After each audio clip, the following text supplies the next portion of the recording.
La thématique d'aujourd'hui, c'est tu es un élu. Tu es un élu et ça, je pense que chacun de nous, au fond de nous, s'est posé un jour la question, pourquoi est-ce que je suis sur cette terre? Est-ce que je suis là simplement pour faire des enfants, prendre des crédits, travailler, recevoir un salaire, aller le soir au même endroit, me reposer, dormir et le matin reprendre la même routine? Donc faire que des choses mondaines. Ou alors, est-ce que j'ai une mission, quelque chose de plus important? Évidemment, découvrir sa mission, découvrir le but de son existence, la véritable mission pour laquelle nous sommes sur la Terre, c'est quelque chose qui peut prendre beaucoup de temps, demander beaucoup de patience, demander beaucoup de plénitude et de paix intérieure pour que cela se révèle dans notre vie, pour que enfin on commence à se dire, je me réalise. C'est des choses qui peuvent demander beaucoup de temps.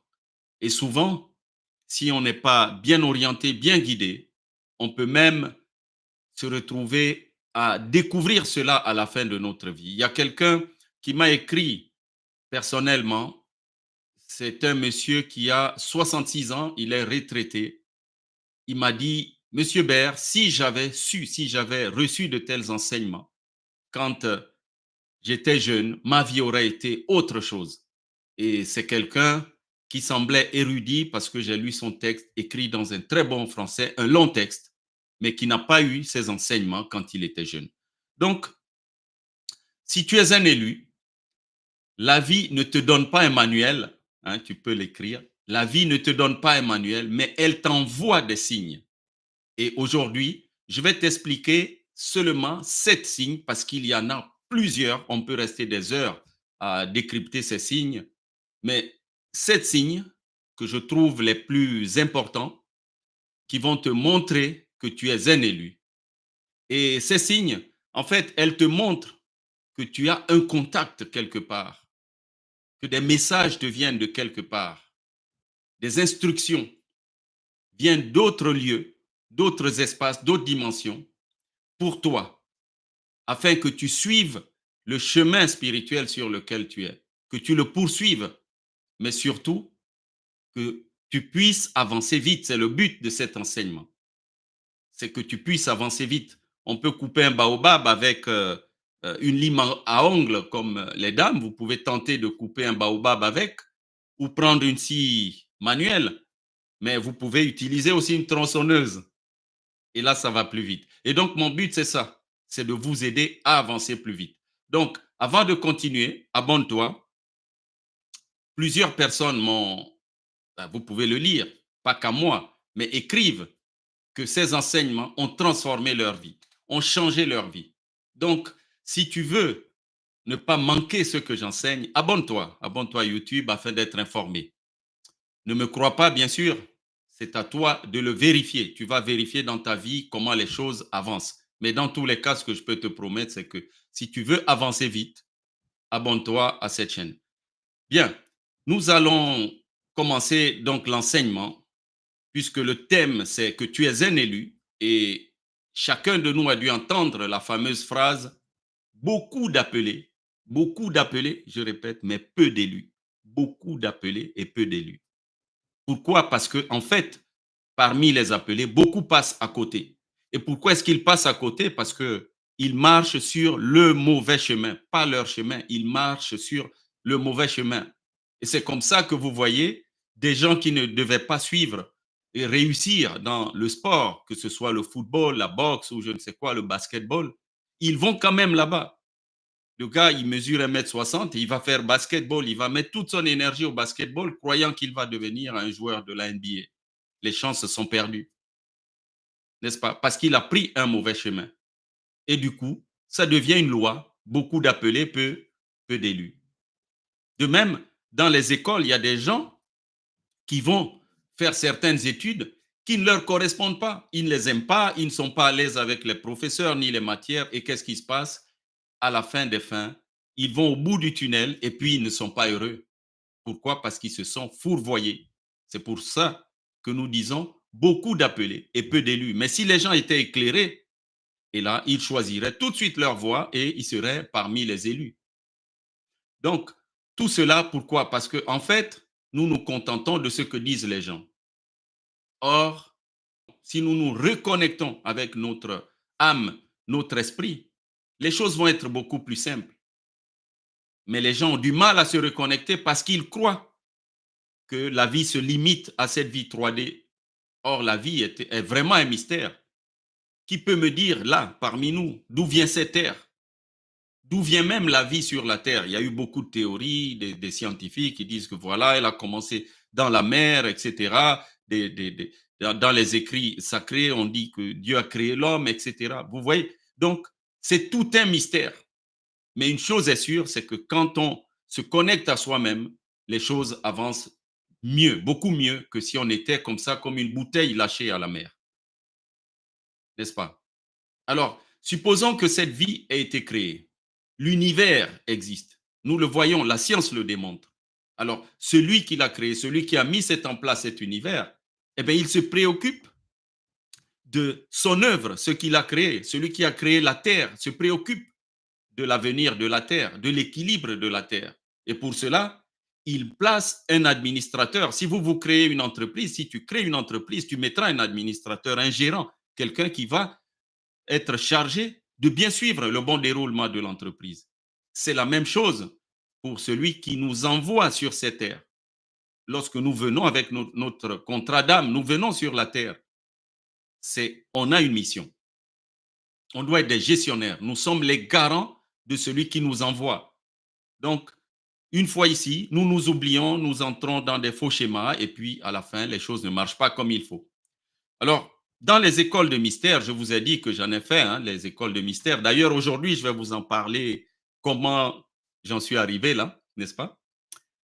On nous raconte l'histoire de deux jumeaux qui sont dans le ventre de leur maman. Deux jumeaux, c'est pas quatre, hein, deux enfants jumeaux. Après, en science, on parle d'hétérozygote, homozygote. Bon, on va simplifier. Des jumeaux qui sont dans le ventre. Et ces jumeaux discutent entre eux. Et il y a un des jumeaux qui dit à l'autre, est-ce que tu penses qu'il y a une vie après la vie dans le ventre? La vie dans le ventre de la maman. Et puis l'autre lui dit, oui, oui, bien sûr, il y a une vie de l'autre côté. Et ici, c'est obscur, c'est que transitoire, ça ne va durer qu'un temps, mais il y a une vie de l'autre côté. Et l'autre lui dit, mais c'est pas possible. Qui t'a mis des idées comme ça dans la tête? Il n'y aura pas de vie de l'autre côté. Il dit, si, si, si, il y a une maman là-bas qui nous attend. Et cette maman, elle va nous donner le lait, elle va prendre soin de nous. Et on vivra bien là-bas, mieux qu'ici dans le ventre. Et l'autre lui dit, moi, en tout cas, je ne crois pas à ces histoires, je ne comprends pas qui t'a mis ces histoires de maman sur la tête. Et l'autre lui dit, si tu prêtes attention, tu verras que quand ça va mal ici, il y a une main qui passe, il y a quelque chose qui se passe sur le ventre. Et c'est ce qui nous calme souvent, qui nous rassure. C'est cette maman-là. Et là, l'autre commence à ouvrir les yeux, n'est-ce pas? Donc, la question est là, qu'est-ce qu'un élu? Un élu, c'est quelqu'un qui croit déjà qu'il a une mission sur cette terre et que cette mission vient de très loin, d'une autre dimension. Et que ce qu'il vient faire ici dans la 3D est lié à ce qu'il a prévu, déjà programmé, planifié, qui a été convenu avec celui qui l'a envoyé par ici. Et au fond, c'est ce que font les grands avatars. Si vous regardez Jésus, Bouddha, Mahomet, Krishna, tous ces grands avatars, on les appelle aussi les grands initiés. Ils viennent toujours orienter les gens sur la terre.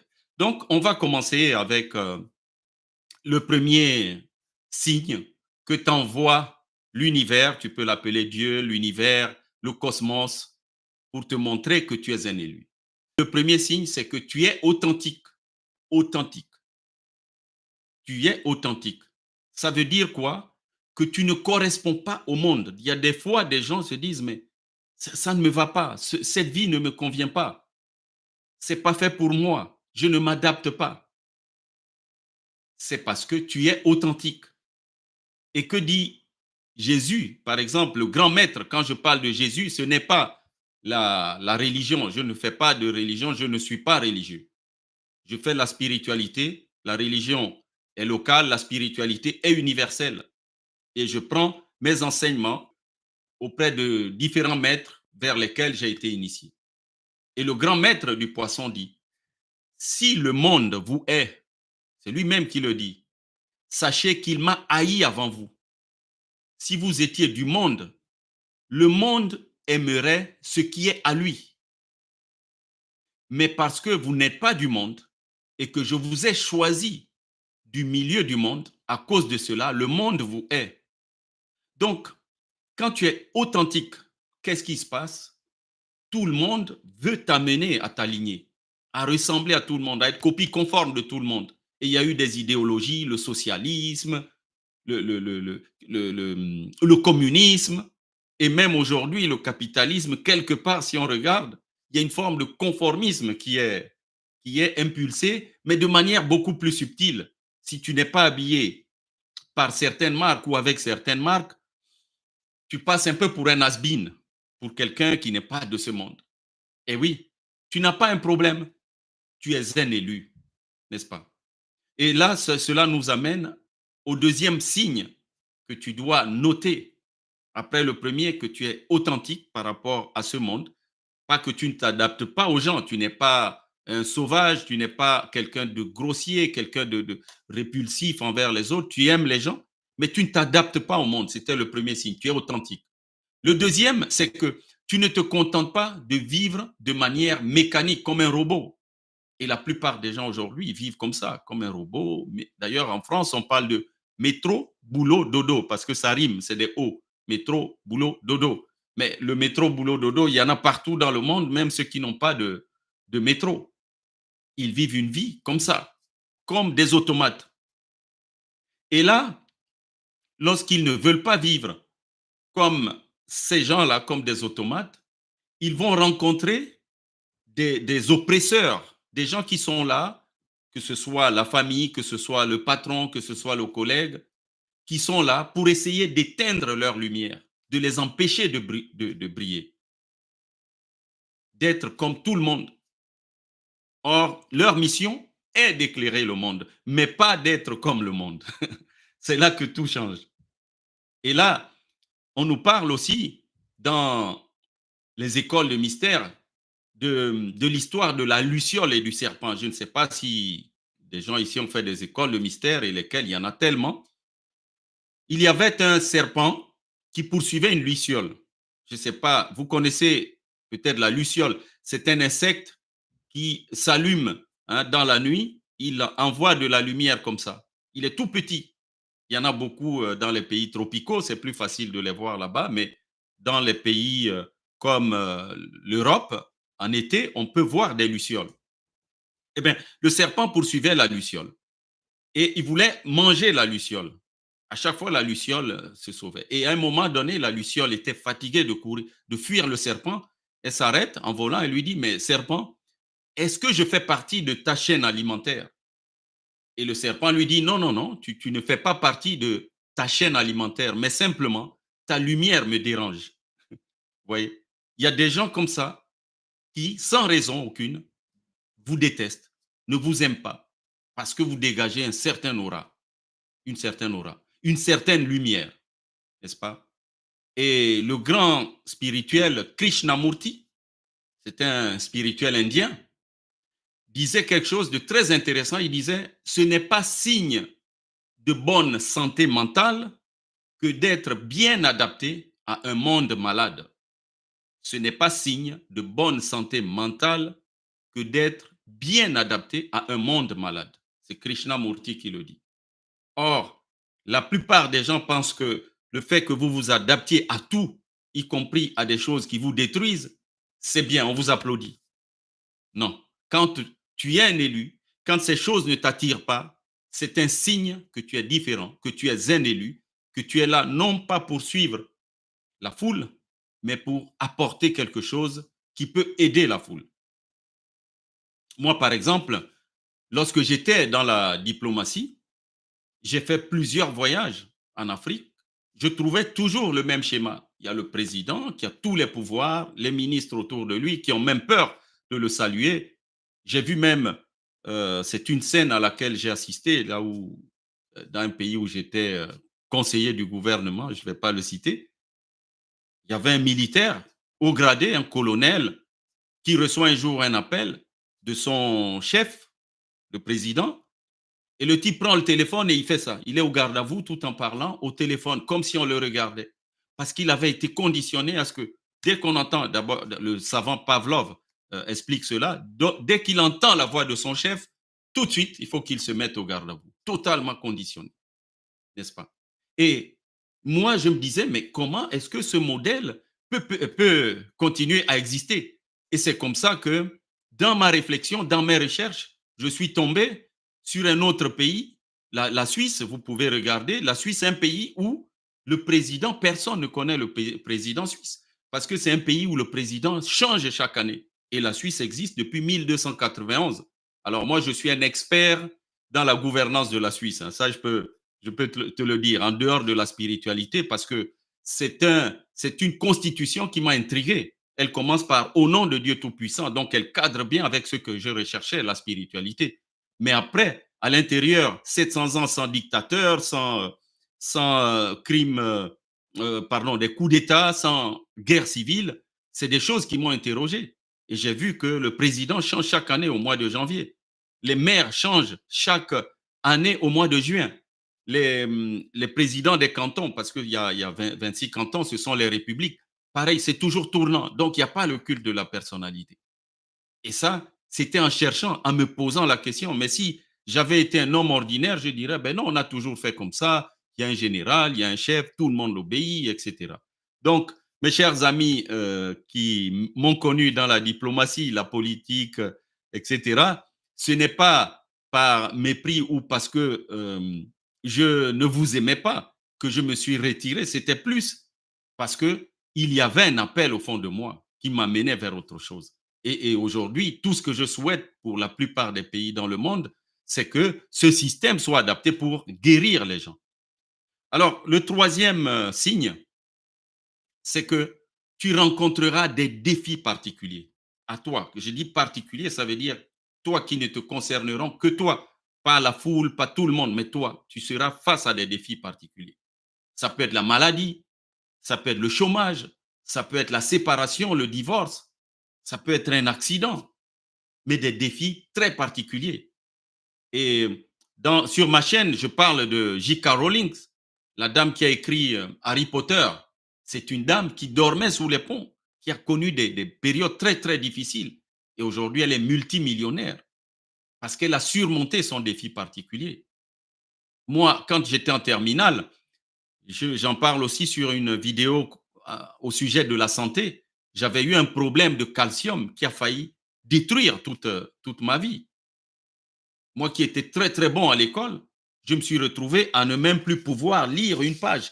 Je prenais une page comme ça et hop, je sentais comme si la chaise s'enfonçait en classe et tout en étant en classe, je m'agrippais à la table, ça faisait un grand claquement comme ça, boum, sur la table et les professeurs se retournaient, mais qu'est-ce qui se passe? Et je leur ai expliqué. Après, on m'avait déclaré surmené. Et un beau jour, à force de croire en moi, un beau jour, j'arrive chez ma mère, comme par hasard, elle avait un meuble vitré avec des portes. Et là, je vois 100 doses forte, le calcium, je le prends. C'est comme si c'était un appel. Mais j'avais passé 3, 4, 5 mois totalement dans les ténèbres. Ma mère pleurait, moi-même je pleurais. Mais je croyais qu'il y avait une solution. À l'époque, Madame Alexandre, c'était une Française qui était l'infirmière, faisait office de médecin dans le lycée, m'avait dit, tu es surmené, mon garçon. Tu travailles trop. J'ai dit, non, je ne suis pas surmené. Elle m'avait prescrit du magnésium, des médicaments comme ça. Mais non. Mais c'était un défi particulier que j'ai traversé. Si je ne l'avais pas surmonté, je ne serais pas là en train de te parler. Et des histoires comme ça, il y en a beaucoup.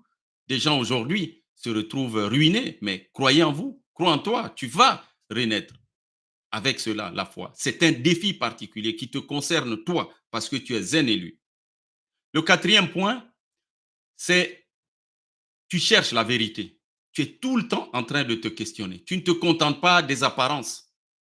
D'ailleurs, les lois, si vous regardez, les lois dans la marche de l'histoire, parce que là, nous sommes à l'ère du Verseau. Avant, il y a eu l'ère du Poisson, de l'an zéro à peu près à l'an 2000. C'est 2060 années à peu près, chaque ère. Avant, il y a eu l'ère du Bélier et avant l'ère du Taureau. Eh bien, quand vous regardez, par exemple, des livres comme la Bible, il y a la partie Ancien Testament, donc avant l'ère du Poisson, vous allez voir qu'il y a beaucoup de lois. Tu ne feras pas ci, tu ne mangeras pas ça. Parce que, en fait, en général, les lois sont faites pour les gens qui ont une conscience assez basse. Ils ont besoin de recettes comme ça. Mais les gens, les élus, les gens qui ont une conscience élevée, ils n'ont pas besoin de lois. À l'intérieur d'eux, il y a une ligne très claire, séparatrice, qui se produit entre ce qui est bien, ce qui est mauvais, entre le bien et le mal, comme on dit généralement, mais moi je préfère le terme entre le positif et le négatif parce que c'est la loi de la polarité. C'est la même chose, mais c'est juste l'extrême où tu te retrouves. Le Galilée, à l'époque, le scientifique Galilée, à l'époque, l'Église disait que la Terre était plate et Galilée avait expliqué que la Terre est ronde. Ça lui a valu de boire le cyanure, on l'a condamné. C'était une hérésie. Et aujourd'hui, qui est-ce qui va venir dire que la Terre est plate? Personne. C'est déjà admis, la Terre est ronde, n'est-ce pas? C'est pour cela que Schopenhauer, le philosophe, le grand philosophe allemand, dit que la vérité traverse toujours trois étapes pour s'imposer. La première étape, c'est quand on la ridiculise, quand vous amenez une vérité à un moment donné, on vous ridiculise. La deuxième étape, c'est on vous combat. Au début, on se moque de vous, mais vous insistez. Deuxième étape, on vous combat. Lui, il faut l'arrêter tout de suite parce qu'il commence à contaminer les autres. Et puis, la troisième étape, c'est on l'accepte. Donc, quand tu es un élu, c'est des choses que tu dois connaître. Si tu cherches toujours la vérité, ne t'arrête pas. L'homme, notre conscience, notre esprit est fait pour rechercher la connaissance, pour rechercher la vérité. Seuls les non-élus, ceux qui se sont auto-éteints, s'endorment comme ça. Et en fait, c'est une forme de mort, mort physique. Le Christ Jésus disait, laissez les morts enterrer leurs morts et vous, allez préparer le royaume, n'est-ce pas? Donc, on passe à au cinquième signe, c'est écoute ta voix intérieure. Écoute ta voix intérieure. La plupart des gens se trompent parce qu'au lieu d'écouter leur voix intérieure, je dis bien à l'intérieur, ils écoutent les voix extérieures, toutes les influences, tous les conseillers.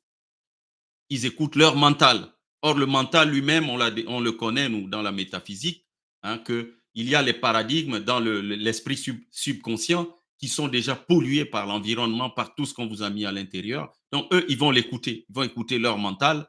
Et puis après, ils vont se demander pourquoi les choses ne marchent pas. Ils vont se tromper.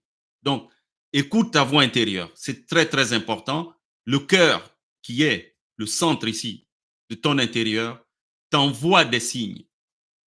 Et ces signes-là, essaie de les écouter. Quand tu dors, tu reçois des signes. Essaie de les écouter. Tu es un élu. Ne te détourne pas, ne te contente pas d'écouter tout le brouhaha autour de toi. Or, aujourd'hui, je me promenais, j'ai été déposer mon neveu à une gare à Paris il y a quelques jours. Et lorsqu'on avançait, il est comme moi, très tourné, un grec, sur les considérations spirituelles. Et il me dit à un moment, il me dit, mais Paris, tout est fait pour que les gens vivent dehors et ne soient jamais à l'intérieur d'eux. Et c'est ça le propre des grandes villes, c'est de vous déconnecter. Être au café, être au bar, être dans les distractions. Après, bientôt, ça va être le 14 juillet, les feux d'artifice. Après, c'est la boîte de nuit, le Bataclan. Enfin, on passait et voilà la remarque qu'il m'avait faite. Tu es un élu quand tu écoutes ton intérieur. Et quand tu écoutes ton intérieur, tu entres dans ta réelle destinée, non pas la programmation du monde extérieur. La sixième étape, c'est le sixième signe, c'est l'épreuve de foi. Et là, dans l'épreuve de foi, tu vas passer par ce qu'on appelle le voyage du héros. Le voyage du héros, c'est quelque chose que vous retrouvez dans tous les films. Le film commence toujours par quelqu'un, tout va bien dans sa vie, il est heureux, et puis à un moment donné, paf, il y a un incident qui arrive. Ça peut être un divorce, un accident, une mort, etc.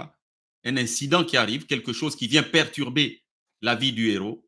Et là, il sombre vraiment la souffrance totale, il est perdu. Et dans ce fond-là, il se met à chercher la solution et il rencontre le maître. Et là, le maître se met à le guider et jusqu'au moment où lui aussi sort de sa difficulté. Ça, c'est le voyage du héros. Donc, nous traversons tous, surtout l'élu, lorsque tu es un élu, sache que tu peux passer par le voyage du héros. Et il faut être très vigilant là-dessus, que c'est une épreuve de foi, c'est par ta foi que tu vas ressortir de là. Moi, par exemple, je te l'ai expliqué, en 2010, le voyage du héros, d'abord, avant 2010, lorsque j'ai quitté la coopération française, je t'avais parlé d'un jour, c'était un mercredi, dans la nuit, j'arrive, il était 1 heure du matin, je me suis mis à fouiller dans la Bible Louis II classique et je n'ai rien trouvé. Je l'ai posé sur le lit et puis j'ai pris une autre en français courant. C'est toujours une Louis II. Elle a une couverture marron pour ceux qui la connaissent. Et là-dedans, je vois Dieu ou l'argent. Dieu ou l'argent. Un grand titre. Et c'était ça que cherchait mon âme. Et je me mets à le lire. Et là-dedans, on me disait, recherche d'abord le royaume et tout te sera donné par-dessus tout. Le royaume, qu'est-ce que c'est le royaume? Est-ce qu'il fallait aller dans une église? Je ne savais pas où était le royaume. Mais recherche d'abord le royaume et tout te sera donné par-dessus tout. J'ai écouté ma voix intérieure, j'ai quitté mon, mon poste. On était mercredi, le samedi, j'avais tout quitté. J'avais tout quitté parce que j'étais dans une phase où, en fait, mon contrat était fini, je devais resigner un nouveau contrat. Et là, je me suis mis à méditer. Je dis, je vais signer ce contrat encore une fois pour l'argent. Non, c'est pas possible. Il faut que je sache où est-ce que je vais. Et cette voix intérieure commençait à me parler depuis quelque temps. Et c'est comme ça que, en quelque sorte, je dis, je refuse ce poste qui était bien payé parce que j'ai eu un signe et je dois le suivre. Et samedi, j'avais pris toutes mes affaires pour changer de vie. Et alors, ce qui va se passer de 2007 à, c'était en décembre 2006, j'arrive, je reviens en France en 2007. De 2007 à 2010, c'est, on nage un peu. Hein. J'ai été faire un master, on me propose des emplois, une nouvelle mission, je devais aller conseiller en Algérie, etc. Et tout ça ne me parlait pas. À chaque fois, je refusais. Mais je ne savais pas où est-ce que j'allais. Et un beau jour, il y a une de mes belles-sœurs, Catherine, qui m'invite à une conférence à Paris. Conférence, oui, viens assister à une conférence. Conférence de quoi? Elle me dit, non, c'est une conférence sur la spiritualité. Et puis je viens, j'assiste à la conférence. Nous étions peut-être une dizaine, 8. Et à la fin de cette conférence, la dame demande qui veut poursuivre les enseignements de ce qu'elle avait initié ce soir-là. J'étais le seul à lever la main. J'étais le seul à lever la main. Et je me suis engagé. Et je me suis mis à aller tous les mercredis à Paris.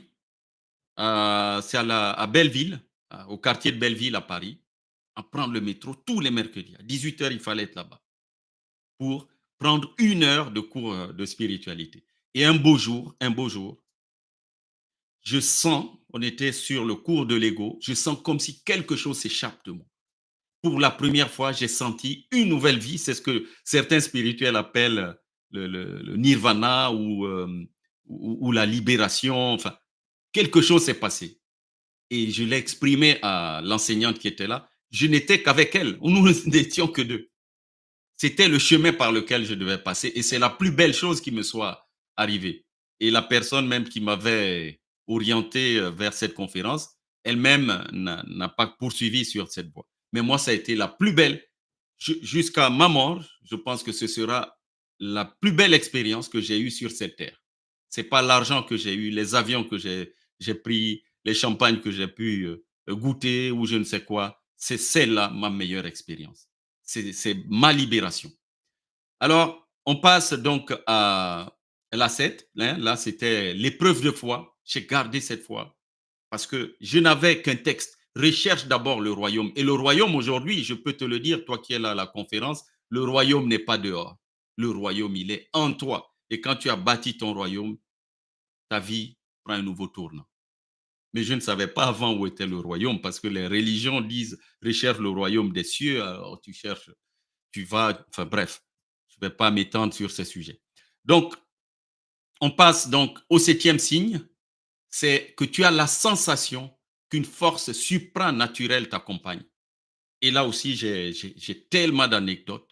C'est une sensation que j'ai toujours eue. Que ce soit lorsque j'ai eu ce problème de calcium, que ce soit lorsque j'ai passé le concours de l'école de médecine militaire à Lyon, que ce soit lorsque je suis entré dans mon école d'ingénieur, que ce soit lorsque je suis entré à l'école militaire, au collège militaire en 1980, j'étais donc au primaire, j'ai toujours eu cette sensation qu'une force supranaturelle m'accompagnait, me guidait. Et je t'ai déjà dit que dans mes rêves, je me voyais toujours en train de l'éviter, malgré les attaques. Moi, je l'évitais, je volais. J'avais ce pouvoir surnaturel. Donc, quand tu as cette sensation, il y a plusieurs signes, mais j'ai dit, je ne donnerai que 7 signes, c'est que tu es un élu. Tu as une mission sur la terre. Et donc, Jésus, par exemple, le grand maître du poisson, il dit, voici, je vous envoie comme des brebis au milieu des loups. Soyez donc prudents comme des serpents, hein, le serpent est très prudent, et simples comme des colombes. Restez simple, les gens vont t'en vouloir, mais toi, quand tu sais qu'est-ce qui t'anime, que tu es protégé, rien ne peut t'arriver. Paix à son âme, j'ai eu un chef qui s'appelait Jacques Guillemin, qui est décédé. Et un jour, il me dit, il m'ouvre son bureau et il me dit, chaque fois qu'on cherche à te faire du mal, c'est comme s'il y a quelque chose qui te protège. Et ce monsieur n'avait rien à voir ni avec la foi, ni la religion. C'était quelqu'un qui ne croyait pas à tout ça. Et il me le dit et je souris. Je dis, c'est pas lui qui parle, c'est l'esprit qui est en train de me parler. Et qu'est-ce qui se passait en fait? Il avait un adjoint. Ce monsieur écrivait en France, puisqu'il n'y avait pas beaucoup de bronzés au niveau des postes que j'assumais. Lui, il écrivait pour dire que je ne voulais plus être à mon poste et qu'il fallait qu'on m'enlève à mon poste de conseiller du gouvernement de Guinée équatoriale. Que moi-même, je voulais partir. Et ce qui s'est passé, c'est qu'au bout des 4 années, donc premier contrat 2 ans, deuxième contrat 2 ans, il y a le gouvernement de Guinée équatoriale qui envoie une lettre au Quai d'Orsay ici, donc au ministère des Affaires étrangères, en disant nous voulons encore ce conseiller et il restera tant qu'il voudra. Et alors là, c'est l'explosion au niveau de l'ambassade parce que le chef, pour se couvrir, me dit c'était mon adjoint qui écrivait n'importe quoi sur toi pour qu'on t'enlève de ton travail, pour qu'on te retire de ce poste. Et j'ai été le premier coopérant à avoir fait 5 ans. Je dis bien 5 ans. Parce que c'est 2 ans, 3 ans, maximum 4. Moi, j'ai eu 5 ans. Et là, il m'a fait cet aveu. Donc, moi, j'ai toujours eu cette sensation et j'aimerais que vous l'ayez toujours. Et l'auteur Wayne Dyer, Wayne Dyer, je peux prendre comme d'habitude euh, ce que j'aurais dû le faire au départ avec Schopenhauer, etc. Wayne Dyer, ça s'écrit Wayne, hein, W-Y-N-E, Dyer, D-Y-E-R, comme ça. Wayne Dyer, je mets à la caméra. Wayne Dyer dit une chose très intéressante. Il dit, si tu savais, si tu savais qui t'accompagne, tu n'aurais plus jamais ni peur ni incertitude. Beaucoup de gens n'ont pas d'estime de soi, de confiance en soi, parce qu'ils ne savent pas qui les accompagne. Ils pensent qu'ils sont seuls au monde. Et d'ailleurs, ils le disent, ils sont seuls au monde. Mais si tu savais qu'il est là, celui qui t'accompagne, alors tu n'aurais jamais plus ni peur ni incertitude. Voilà. Donc, on va s'arrêter là pour aujourd'hui avec ces 7 enseignements. Et ce que j'aimerais te dire, c'est que ce que j'enseigne à travers cette chaîne YouTube, ce que je fais passer comme message avec beaucoup de conviction, moi-même j'y crois, c'est des choses que je pratique, c'est des choses que l'école n'enseigne pas. Et ce sont des choses que les avatars sont venus enseigner, des grands avatars. Là je parle de Jésus, des prophètes comme même Mahomet, comme Bouddha, Krishna, etc. C'est des avatars, c'est-à-dire des gens qui viennent à un moment donné dans une population à une époque donnée pour rétablir les lois supranaturelles, pour réguler la vie des gens, n'est-ce pas? Donc, quand vous lisez le grand maître du poisson, En fait, son message, moi, je le résume en deux choses. Vous pouvez aller dans toutes les églises. D'ailleurs, beaucoup de gens me disent que c'est des hommes de Dieu. Je dis non, beaucoup sont des hommes d'église. L'église, c'est le bâtiment. C'est des maçons, hein, les pierres. Mais les hommes de Dieu, vraiment, c'est des gens qui sont connectés à la divinité. Et donc, quand vous lisez les écrits, par exemple, du maître Jésus, le grand maître de l'ère du poisson, son message, moi, je le résume en deux. La première chose, c'est qu'il vient nous apprendre qu'en fait, tu es le maître de ta vie. Tu es le bâtisseur, tu es le constructeur de ta vie. Tu peux sauver. C'est pourquoi on parle du salut est personnel. Le salut est personnel. Donc, tu as la capacité de sauver ta propre vie, de l'améliorer. Tu es créateur de ta vie. Et le deuxième message sur lequel il vient insister, et ça, dans le monde des civilisations orientales, les croyances orientales, on le sait, c'est pourquoi on parle de karma, de réincarnation, n'est-ce pas? Tu poses un acte, c'est ça le karma, tu obtiens, tu récoltes des conséquences. La réincarnation, en fait, elle veut dire quoi? Que la mort n'existe pas. Nous sommes dans une forme de roue où la vie renaît. C'est un peu lié à ce que je t'ai raconté au départ, les deux enfants qui étaient dans le ventre et qui croyaient que les jumeaux, que la vie se terminait dans le ventre. Or, ils viennent après dans ce monde de la lumière et après ce monde de la lumière, ils partiront dans un autre monde, n'est-ce pas? Donc, la mort n'existe pas. Tu ne dois pas avoir peur. Tu es là en transit, tu es un élu, tu as une mission à remplir et tu continueras le voyage dans l'au-delà. Voilà, je vais m'arrêter là. Je t'invite à pratiquer, à méditer ces messages. Tu es très spécial, tu es sage et c'est pour cela, n'est-ce pas? Je n'ai pas dit que tu seras sage. Tu es déjà sage, tu as la sagesse en toi. C'est pour cela que tu es là pour écouter ce type de message. Nous sommes presque 900 à ce live. Je t'envoie à toi un maximum de lumière et que celui qui renouvelle les mondes à chaque instant soit toujours la source inépuisable de ton inspiration. C'était ton ami José Bert sur Fédéralitude, la communauté. Je peux prendre quelques minutes pour noter ou répondre à quelques questions.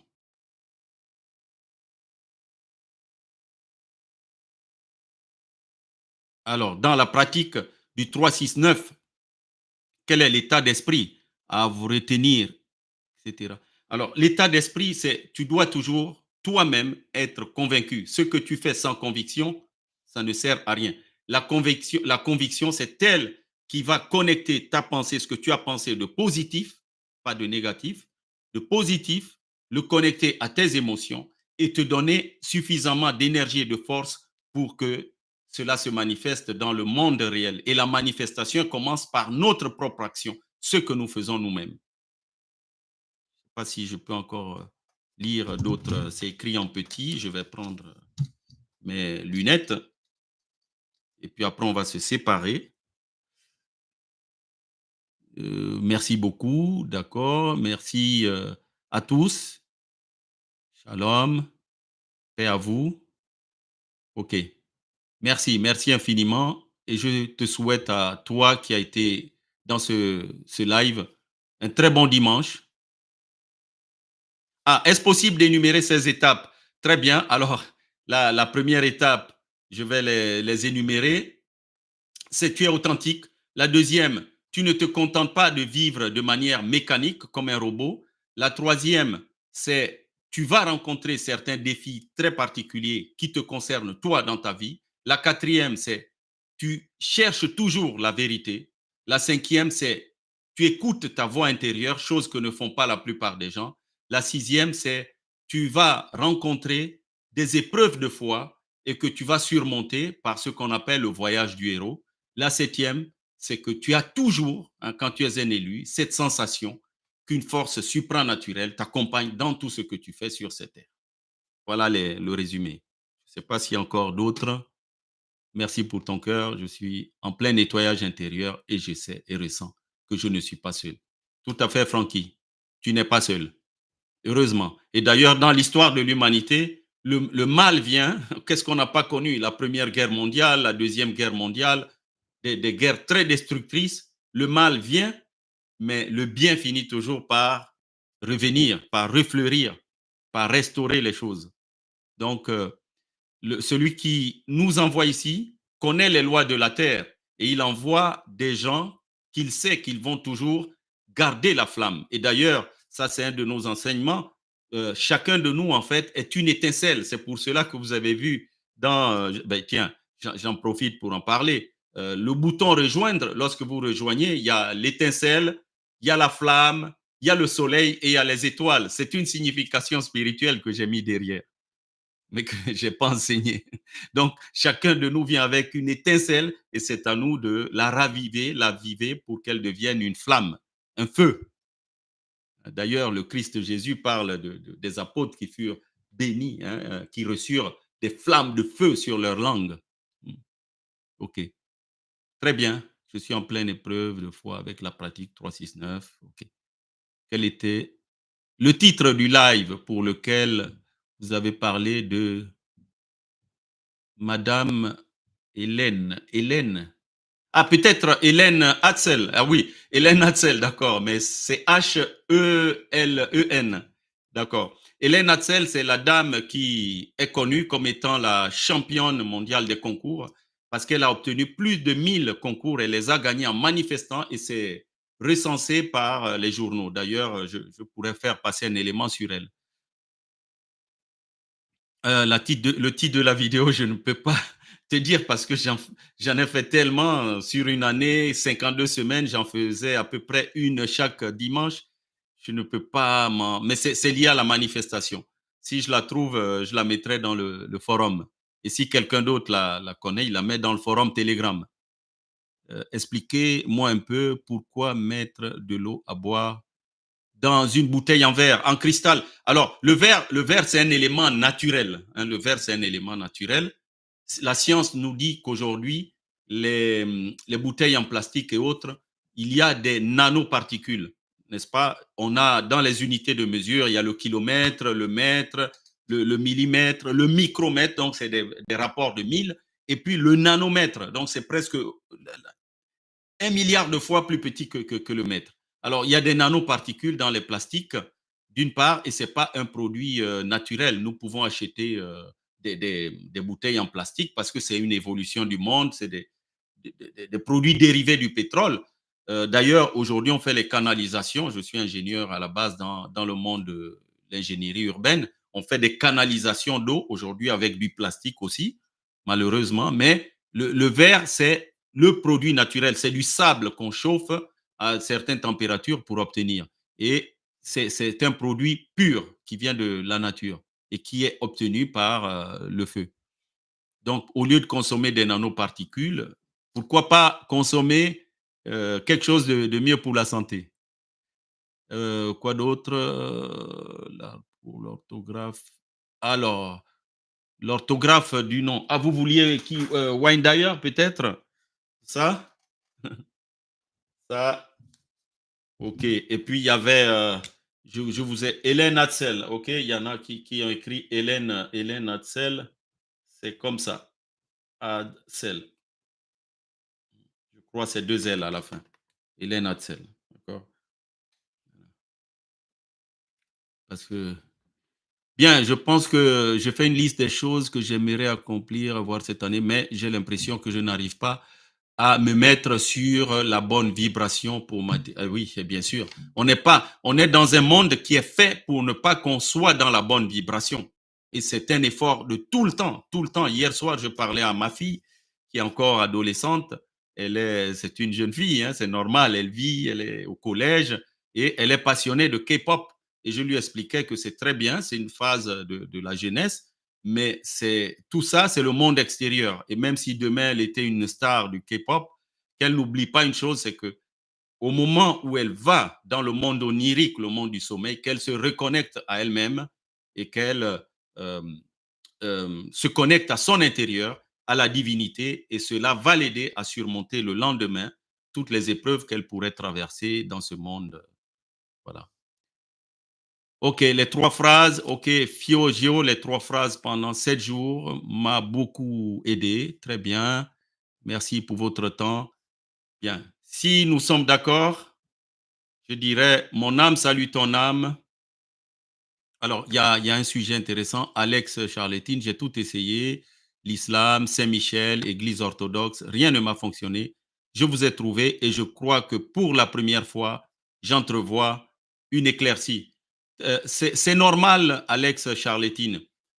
Les religions ne sont pas mauvaises, mais comme nous le voyons, le monde évolue, les temps évoluent. Aujourd'hui, nous sommes dans un monde interconnecté, un monde mondialisé. C'est un village planétaire.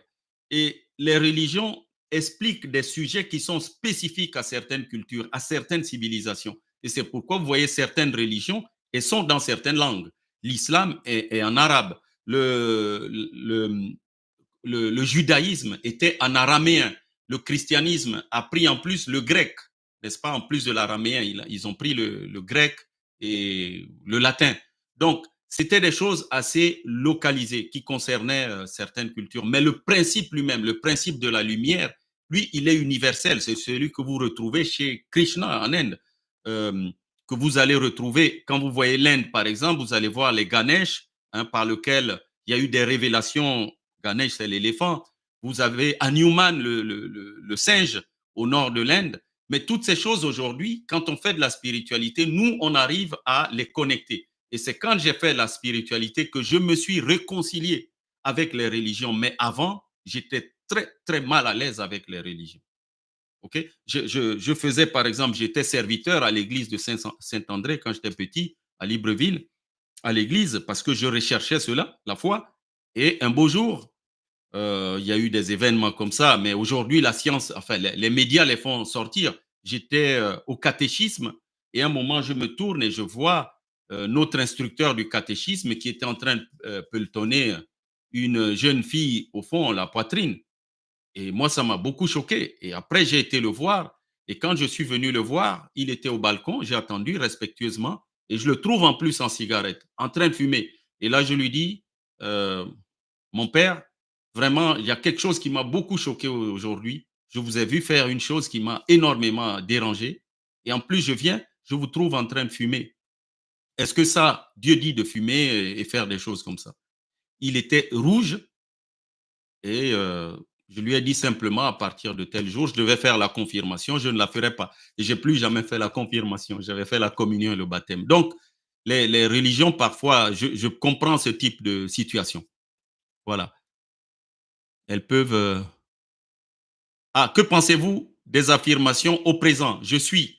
Mais, cher ami Véro, Véro L, c'est tel que le nom est écrit. Véro L, je suis, c'est toi-même. Et qui es-tu? Tu es l'être. Tu n'es pas que l'avoir et tu n'es pas qu'un corps. Tu es un esprit. Donc, quand tu dis je suis, tu parles en fait à ton être à l'intérieur, mais pas à une divinité à l'extérieur, à un paradis qui ne viendra pas. Tu parles à l'être qui est en toi. Et vous ne faites que un. Même le Christ Jésus disait, le Père est dans le Fils et le Fils est dans le Père et ils ne font qu'un. Donc quand tu prononces je suis, c'est très très puissant. Ce sont deux mots très puissants. Je suis, n'est-ce pas? Tu parles à ta conscience, à ce que tu es. Et c'est pour cela, quand tu fais des affirmations je suis, tu commences à reprogrammer ton esprit subconscient selon le désir que toi tu veux, selon l'image que toi tu veux, non pas la pollution que tu as amené le monde, le conditionnement que tu as amené le monde. Aline, vous pouvez les consulter dans le live il y a une semaine, si je ne me trompe pas. D'accord. Bon, j'ai pas bien compris ce qu'a dit. D'accord. OK. Donc, il y a une question, ça va être la dernière. Prévoyez-vous une conférence en présentiel en Afrique? Je viendrai en Afrique. Je viendrai en Afrique. L'Afrique est vraiment le continent qui, dont le développement naturel, écoutez-moi bien ce que je vais dire, il y a beaucoup d'Africains ici. L'Afrique a eu son développement naturel qui a été interrompu. Hein, c'est comme un fruit sur un arbre. Il commence par la pollinisation donne la fleur donne le fruit reste sur l'arbre, mûrit et puis on le cueille. Chez les humains, c'est pareil. Fécondation, le bébé grandit dans le fœtus et puis après il sort. Mais si vous venez interrompre le processus de maturation du fruit, vous n'aurez pas le même goût du fruit.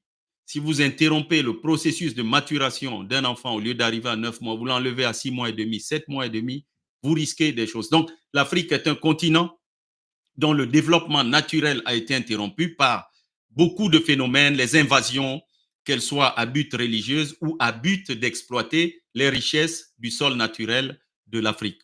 Donc l'Afrique a besoin d'une spiritualité qui soit claire, qui redonne de la confiance aux gens, qui éclaircisse l'esprit des gens. Et cette spiritualité n'a rien d'incompatible avec la religion dans laquelle chacun est. Au contraire, vous pouvez rester dans votre religion, mais en ayant la spiritualité. La spiritualité unifie et vous restez dans votre religion locale, mais vous allez mieux comprendre certains versets, certains écrits de votre propre religion. Donc, je n'ai jamais dit à quelqu'un de quitter sa religion. Tout ce que je dis, qui peut le plus, peut le moins. Mais celui qui peut le moins ne peut pas le plus. Quelqu'un qui est à l'école primaire ne peut pas résoudre des équations de l'université, mais celui qui est à l'université peut résoudre les équations du primaire. C'est un peu la métaphore, le parallèle avec le, le... Alors là, conseillez-vous les écoles de mystère, Amorque, franc-maçonnerie, etc. En fait, Lord Alexis, je ne peux pas conseiller, je ne suis pas euh, leur commercial, mais tout ce que je peux vous dire, c'est on les reconnaîtra, vous les reconnaîtrez à leurs fruits. Écoutez votre cœur. Si vous voyez que ces choses produisent de bons fruits autour de vous, naturellement, vous allez les suivre. Vous n'aurez même pas besoin de réfléchir par deux fois. Mais si vous avez des résultats qui ne vous convainquent pas, il vaut mieux vous abstenir parce que vous risquez encore de perdre du temps dans un chemin qui n'est pas fait pour vous. Depuis l'époque, nous sommes... Oui, tout à fait. Exactement. Voilà. Donc, est-ce que... Oui, c'est très bien ceux qui ont mis le grand cul avec deux points. Tout de suite, je vois que c'est des questions parce que il y a beaucoup. Viendrez-vous un jour en Guadeloupe SVP? Yvel, pourquoi pas? Je connais la Guadeloupe. J'ai fait l'Amérique latine. J'ai beaucoup voyagé. La Guadeloupe, Grande-Terre, Basse-Terre. Ah oui, elle est même abonnée. Merci, chère sœur. J'ai été en Guyane, euh, au Brésil, via Saint-Georges. J'ai été Saint-Georges de l'Oyapock. J'ai été à Guyana. Donc, j'ai fait l'Amérique latine. J'ai pas mal tourné. En Guyane, j'ai même dormi chez des peuples premiers pour des Guyanais qui sont là. Les Saramacas, j'ai passé quelques nuits chez eux à dormir dans les hamacs. Donc, j'ai vraiment tourné. Hein. J'ai même été voir des chamans. Donc, les choses dont je parle aujourd'hui, j'ai une certaine assurance. Oui, je reviendrai en Guadeloupe, mais cette fois, oui, si vous m'invitez pour une conférence, pourquoi pas. Et je suis déjà invité à l'île de la Réunion. Il n'y a plus qu'à planifier la période où j'irai. Donc, bien. Merci Yves Lubin Mélange aussi. Venez nous rendre visite en Guadeloupe. Tiembered, comme on dit. OK. Comme disent les créoles, moi mounakaz, je suis un enfant du village aussi guadeloupéen. Je me sens bien partout. Je me sens bien partout. Question. José, à Paris, une rencontre en présentiel, nous pouvons la programmer. Nous avions des rencontres en présentiel avant le Covid. Et puis quand le Covid est venu, des rencontres avec des masques, c'était pas très amusant. Et c'est comme ça que 2019, la chaîne que j'avais créée, c'est comme si, voilà, ces circonstances m'avaient amené à être sur YouTube. Et à partir de 2020-21, j'ai développé YouTube et aujourd'hui, vous voyez, on est presque 800 000 abonnés. Donc, tout ce qui arrive, il y a toujours une raison. Quand vous avez une mission à accomplir, les circonstances vont se produire. Oui, il faut que nous le mettions en place avec notre équipe. Merci pour la Guyane. Oui, oui. Les gens de Matoury, j'ai été un peu partout, traversé toute la Guyane. C'est un très beau coin. Voilà. Bon, on va s'arrêter là, chers amis. Je sais que nous nous aimons beaucoup, mais c'est dimanche et je pense que nos familles, vos familles ont aussi besoin de vous. Et vous voyez, ça fait 57 minutes 36 secondes et nous sommes encore 846 sur ce live. Vraiment, ce n'est pas fini. Hein. Je continuerai tous les dimanches. Chose promise, chose due. Mais c'est même pas un devoir, c'est un plaisir, n'est-ce pas? Les lives seront là toujours. Je souhaite à chacun vraiment un très bon dimanche.